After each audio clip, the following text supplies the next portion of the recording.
Hi everyone, কেমন আছো সবাই? আশা করি সবাই অনেক ভালো আছো।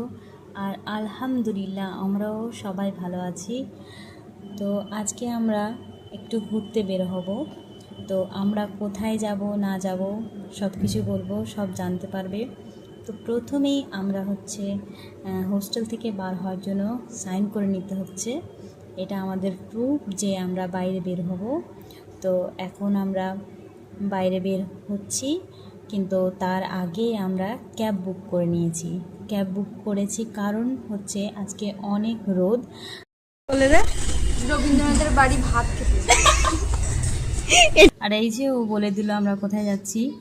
তো আমরা ক্যাব বুক তো করে নিয়েছি, এখন আসতে যতক্ষণ লেট, এখানে একটু শাহরুখ খানের পোজও দিয়ে দিল। তারপর দাঁড়িয়ে থাকতে থাকতে থাকতে আমরা একটু গেলাম ওখানে, মানে হোস্টেলের বাইরে ওখানে একটা চায়ের দোকান আছে, যেখানে আমরা দাঁড়িয়ে দাঁড়িয়ে ওয়েট করছিলাম যে কতক্ষণে আমাদের ক্যাব আসবে। তো এই তো অনেক প্রত্যাশার পরে ক্যাব চলে এসছে, আর ক্যাবে আমরা উঠেও গিয়েছি। তো আমি এখানে ভিডিও বানাবো, তাই মিডিলে বসে গেছি যেন সবাই আসতে পারি। তো এই যে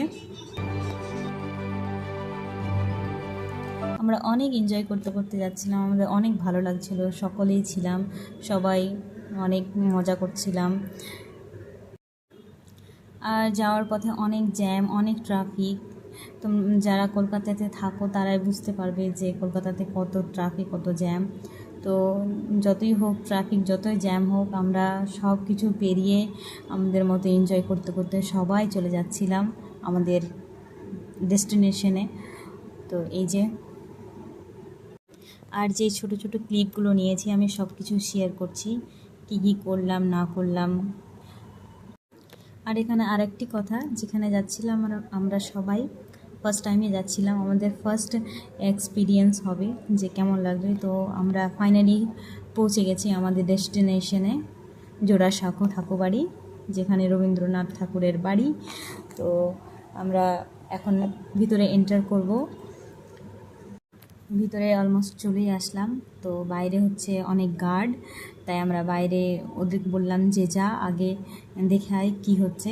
তারপর কেউ কেউ গেল, তারপর ওরা গিয়ে শুনতে পেলো যে এক একজনের লাগবে 50 টাকা করে টিকিট, মানে আমাদের জন্য অনেক বেশি 50 টাকা, অ্যাজ আ স্টুডেন্ট অনেকটাই বেশি। তো যাই হোক, চলে যখন এসেছি তখন তো কিছু করার নেই। তো তারা এটাও বলল, যদি তোমাদের কাছে আই কার্ড থাকে তাহলে আমরা কিছু কম করে দিতে পারি, বাট আমাদের কাছে কোনো আই কার্ড নেই, দ্যাটস ওয়াই আমাদের 50 টাকা করেই লাগলো। তো যাই হোক, এসে যখন গিয়েছি তখন তো কিছু করার নেই। তো প্রথমেই আমরা একদম নিচে ফ্লোরে, যেহেতু আমরা সবাই প্রথমবার এসেছিলাম তাই আমরা কিছুই জানি না এই জায়গাটাকে কি বলা হয়, কিন্তু অনেক সুন্দর ছিল, তাই ঘুরে ঘুরে সব কিছু দেখছিলাম। অনেক কেউ ফটোশ্যুট করছিল, ভিডিও করছিল, তো ওদেরকেও দেখছিলাম, ওদেরকেও দেখে আমরা এনজয় করছিলাম। তারপর আমরাও কিছু ফটো তুললাম, ভিডিও করলাম। তো এটাই একটু। তারপরে আমরা আস্তে আস্তে আবার ভিতর দিকে গেলাম, যেখানে ডাইনিং রুম, যেখানে সে তার বেডরুম, সে কোথায় কী করতো সব কিছুই, কোথায় খেত, কোথায় মিটিং করতো, তার স্ত্রী কোথায় রান্না করতো, সে সব দেখে মানে অনেক ভালোই লাগছিল, মানে অনেকটাই বেশি ভালো লাগছিল। এখানে সব কিছু খুব সুন্দর করে রাখা আছে, কে কোথায় কি করতো না করতো, কোথায় তার স্ত্রী বাসন মাজতো, এগুলো সব কিছুই ছিল। অনেক যেখানে যেখানে যে যে কাজ করেছে তাদের ছবি টাঙানো ছিল। তারপর এখানে এরা সবাই দেখছে, আমার ফ্রেন্ডরা দেখছে, পড়ছে যেখানে কী কী হতো। তারপর আমরা ফাইনালি নিচে নেমে তারপর আমরা ভাবলাম যে এবার আমাদের যাওয়া যাক, কারণ এখন অনেকটাই লেট হয়ে গেছে, সন্ধ্যা লেগে যাচ্ছে, তো আমাদের এখন আর বেশি থাকতে পারা যাবে না, ওই জন্যই আমরা বের হয়ে গেলাম।